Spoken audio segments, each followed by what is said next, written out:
Donc voici le résultat des élections présidentielles au Monténégro. Alors c'est définitivement 58,8% pour Jakov Minatovic et donc un petit peu plus de 40% pour Milo Djukanovic. Donc pas mal de spéculation, les gens adorent spéculer sur la politique. Alors je rappelle avant tout dans cette vidéo que la politique c'est une pièce de théâtre, donc beaucoup de gens vont aller voir cette pièce toute leur vie et en fonction de ça vont discuter pendant des heures, des jours, des années dans des cafés, devant des télés, dans des canapés, en attendant que les choses se passent comme si c'était ce qui définissait leur vie. Donc ça c'est pour les fondamentaux de la vidéo. Maintenant on va en parler effectivement de politique. Donc ça spécule pas mal avec cette arrivée de Milatovic. Donc faut savoir que si on compare avec les élections en France, Milatovic est essentiellement président parce que les gens ont voté contre Milo. Hein. Ce n'a pas été un vote par plaisir de voter pour Jakov Milatovic, mais c'était pour voter contre Milo, à l'image de la France où les gens votent en général contre quelqu'un en finale, une sélection présidentielle, ne votent jamais pour quelqu'un. Hein. Si on suit, alors si, effectivement, il y a toujours des gens qui votent un peu pour un candidat quand même. Hein, on sait qu'il y a des gens qui ont voulu voter Macron en France, puis ils l'ont fait 2 fois. Mais il y a également beaucoup de gens qui votent contre. En France, par exemple, en général, à chaque fois, on vote contre Le Pen. Enfin, on vote, les gens votent ce qu'ils veulent, mais en tout cas, c'est ce qui se passe à chaque fois. Les gens votent contre Le Pen pour faire barrage à je sais pas quoi d'ailleurs, parce que en fait, ça c'est marrant. Là, c'est complètement différent. Les gens votent contre Milo sur cette élection, tout simplement parce que ça fait 30 ans qu'il était au pouvoir, en alternant Premier ministre, président et président de son parti, le DPS. Donc les gens ont voté contre Milo parce que ça faisait 30 ans qu'il était là. Et on va dire que si on regarde un profil de, je vais dire les gens normaux, pour moi il n'y a pas de normalité, ça n'existe pas la normalité, mais on va dire ça comme ça pour vulgariser un peu le propos. Les gens normaux qui ont un emploi et qui ont un salaire voilà, qui est assez minable et qui n'a pas trop augmenté en 30 ans, et finalement les gens se disent putain, si j'ai une vie de merde depuis 30 ans, c'est à cause de ce mec là, putain. Donc je vote contre lui. Donc à la limite, ce raisonnement là se comprend absolument dans cette élection. Alors qu'en France c'est complètement différent. Les gens votent à chaque fois contre par exemple Le Pen, alors qu'il n'a jamais été au pouvoir. Je dirais mère ou fille, enfin père ou fille, n'a jamais été au pouvoir, et les gens votent contre quelqu'un qui n'a jamais essayé d'être au pouvoir. Donc c'est assez marrant. C'est pour ça que je vous dis que la philosophie au Monténégro est complètement différente de ce qui se fait ici, enfin de ce qui se fait en France, puisqu'en fait les gens ont voté contre quelqu'un qui était déjà là depuis longtemps. Et donc c'est pour ça qu'il n'est pas passé sur ce coup-là, puisqu'ils ont mis leur vie en fait face à, en fait, sur le visage de Milo, il y avait leur vie pourrie qui était associée à sa tête. Donc voilà pourquoi il n'est pas passé. Voilà. Donc complètement différent qu'en France. Et par ailleurs, ici, on n'a pas les problèmes qu'on a en France dans les rues. Donc il n'y a pas de problème au niveau de ces sujets-là. On n'a pas ces sujets sur la table ici. Les 2 présidents qui sont ici, c'est pas du tout leur sujet de campagne.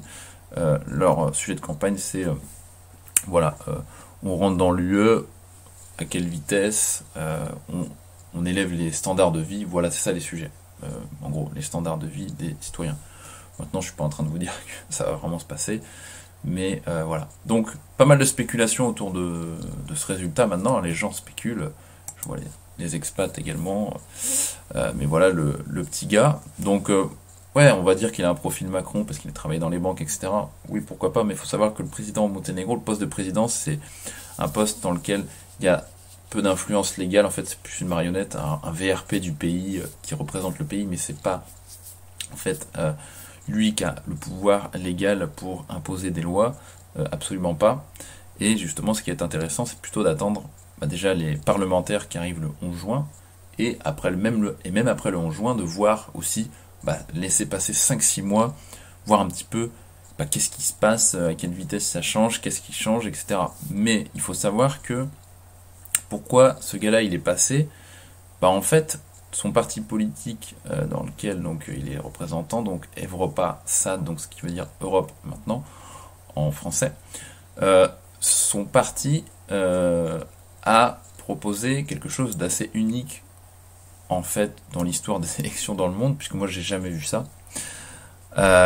Les mecs ont fait augmenter les salaires le salaire minimum au Monténégro avant même d'arriver président. Son parti avait déjà fait augmenter les salaires des Monténégrins. Donc, si on regarde le schéma, pendant 30 ans, les gens étaient là en mode, bon, Milo, il y en a ras-le-bol, et puis lui, il arrive en plus avant, avec son parti, et il augmente les salaires des gens avant d'arriver éventuellement au poste de président. Donc forcément, c'est le premier politique qui, quelque part, a réussi à faire en fait, à confirmer ses promesses avant même d'être élu, ce qui est du jamais vu.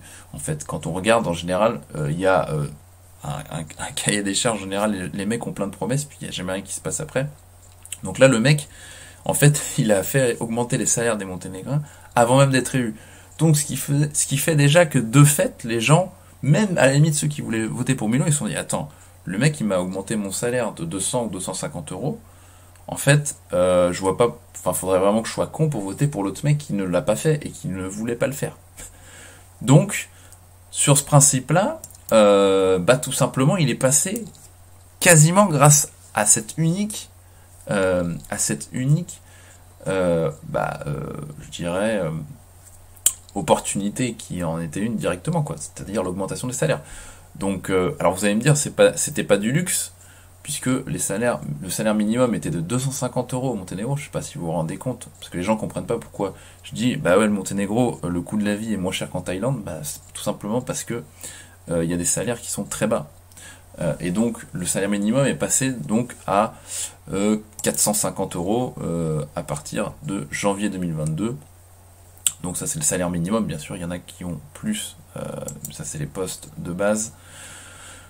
Donc voilà, mais le gars il l'a fait avant d'être président. Donc voilà pourquoi il est passé tout simplement. Il n'y a pas besoin de chercher midi à 14h, les mecs qui te font des conférences pendant 4 heures pour t'expliquer comment, quelle stratégie. Bah en fait c'est très simple, le mec il a mis des euros dans la poche des gens. Bah en fait ça marche. Donc il n'y a pas besoin enfin je sais pas, de tourner de midi à 14h. Et donc voilà, pour la suite des choses, bon bah les mecs ça spécule pas mal, donc ça c'est son parti Europe maintenant. Donc comme je dis, il y a beaucoup de spéculation. Les mecs spéculent, oui, ça va être un petit Macron, etc. Donc le mec a pas de pouvoir en tant que président, faut savoir. Et en plus, son parti politique, il est constitué de plein de petits partis. En fait, c'est une espèce de, en fait, c'est tous les partis, tous les mecs qui voulaient faire tomber Milo, bah, ils sont tous dans ce truc-là.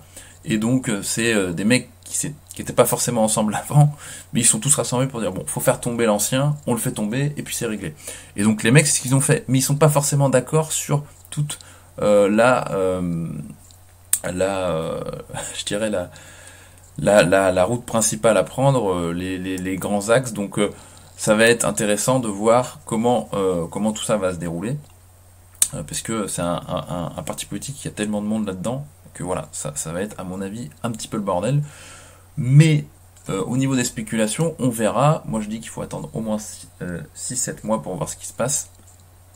Et voilà, de savoir juste que en fait avant donc qu'ils arrivent, donc que Yakov arrive président, bon, il y a déjà eu l'augmentation des taxes avant, en fait, suite au Covid, donc avec un impôt progressif sur l'impôt sur la société qui était passé donc enfin il est toujours à 9%, mais il est passé de 9, 12, 15 en progressif, c'est-à-dire 9% jusqu'à 100 000 euros de bénéfices pour une boîte, ce qui est pas mal, hein. Faire 100 000 euros de bénéfices, déjà, je vous invite à les faire. Et ensuite, on passe à 12%, puis 15%. Bref, il y a une vidéo sur la fiscalité sur la chaîne, vous pouvez retrouver ça. Donc voilà, les augmentations d'impôts avaient déjà été faites, augmentation de salaire, etc. Donc, on va quand même surveiller s'il y aurait éventuellement d'autres augmentations de taxes. Mais voilà, les impôts sur les dividendes étaient passés de 9 à 15%. Donc, je vois pas beaucoup d'évolutions majeures à venir. Par contre, le gros point positif de son arrivée, c'est qu'il est pour un rapprochement avec les pays de la région et donc de la Serbie notamment, alors que Milo en fait menait une politique systématiquement en fait anti-serbe. En fait, il en parlait 80% du temps. Quasiment toutes ses interventions étaient basées là-dessus. Donc, c'est ça qui va être intéressant de voir, c'est que Yakov veut faire partie de l'Open Balkan, le nouveau mini Schengen, le nouvel espace Schengen dans les Balkans, qui rassemble donc la Serbie, la Macédoine du Nord et donc l'Albanie et le Monténégro à 99%, je suis sûr qu'il va en faire partie grâce à cette nouvelle équipe. Et ça va être super, puisqu'on va plus avoir de frais de douane entre tous ces pays-là. Libre déplacement, ça va être excellent. Donc, du coup, augmentation de croissance encore plus, puisqu'on a déjà de la croissance au Monténégro. Mais alors là, ça va être un truc de fou, puisqu'il n'y aura plus de bouchons aux frontières et tout. Donc, très très bon pour le business dans toute la région, qui est la région où il y a le plus de croissance en Europe, je vous le rappelle au passage. Donc, ça, c'est la grosse nouvelle, qui n'est pas officielle encore, mais à 99%, je suis sûr que ça va se passer. Voilà. Donc sinon, pour les grands fondamentaux, Milo, faut savoir que Milo, donc Djukanovic, avait perdu les élections. Ces élections, en fait, il les a perdues déjà il y a 3 ans. Déjà. Pour rappel, j'avais fait une newsletter là-dessus. Quand il a attaqué les églises, donc au Monténégro, l'église orthodoxe, qu'il a voulu récupérer des églises via l'État qui n'appartenaient pas à l'État monténégrin, et il y avait même des projets de privatisation, enfin des spéculations là-dessus, mais il s'est attaqué à l'église orthodoxe serbe au Monténégro, en sachant que 80% des gens sont croyants et dépendent de cette église, donc de l'église orthodoxe serbe. Donc quand il s'est attaqué à ça, il avait déjà perdu l'élection il y a 3 ans, c'est là qu'il y a eu des manifestations, un tiers de la population, je ne sais pas si vous vous rendez compte, vous imaginez un tiers de la France qui manifeste, c'était le cas au Monténégro, un tiers de la population était dehors, et tout simplement à manifester contre tout ça, tout ce bordel, avec la création d'une église orthodoxe monténégrine qui était pas vraiment l'église historique du peuple au Monténégro, en tout cas de la majorité, comme je vous dis 80%. Donc quand il s'est attaqué à ça, c'était fini, il s'était attaqué à la foi des gens, donc là il avait aucune chance, et en fait c'est là qu'il a perdu l'élection il y a déjà 2-3 ans. Donc pour Yakov, pardon, la voie était toute tracée. Milo avait tellement fait de dégâts là-dessus, il s'est cru vraiment intouchable à tous les niveaux. Et là, c'était la principale erreur quand il s'est attaqué à la foi des gens. Bon, les gens avaient des salaires qui étaient pas terribles, mais là, quand tu t'attaques à la foi, après c'est fini. Au Monténégro, ça ne passe pas. En France, tu peux t'attaquer à la foi des gens sans problème. Les gens ne sont plus croyants, donc il n'y a pas de souci. Mais au Monténégro, ça ne passe pas. Donc voilà là comment il a perdu les élections Milo et comment Yakov a gagné. Bah, ça n'a pas été trop compliqué pour lui de gagner, puisqu'en fait Milo c'est un petit peu cassé tout seul en fait. Donc c'est vraiment ce qu'il faut retenir de tout ça, en sachant qu'Yakov, bon voilà, en disant que bah voilà, lui il a été baptisé à l'église orthodoxe serbe, évidemment ça a touché tous les gens, même si le peuple, comme partout, se fait manipuler un petit peu basiquement, et en fin de compte ça reste pour avoir le poste, il faut dire des choses qui plaisent, donc bien sûr, bah Milo disait des choses qui ne plaisent pas, bah il est un peu bête sur ce coup-là, parce que voilà, mais il s'est cru intouchable après 30 ans, je pense. Donc voilà. Moi, ce que je pouvais dire là-dessus, les gens spéculent beaucoup en fait. Pour l'instant, il n'y a rien de spécifique à prendre en compte. Il faut surtout attendre les parlementaires. Je vous laisse là-dessus. Ciao.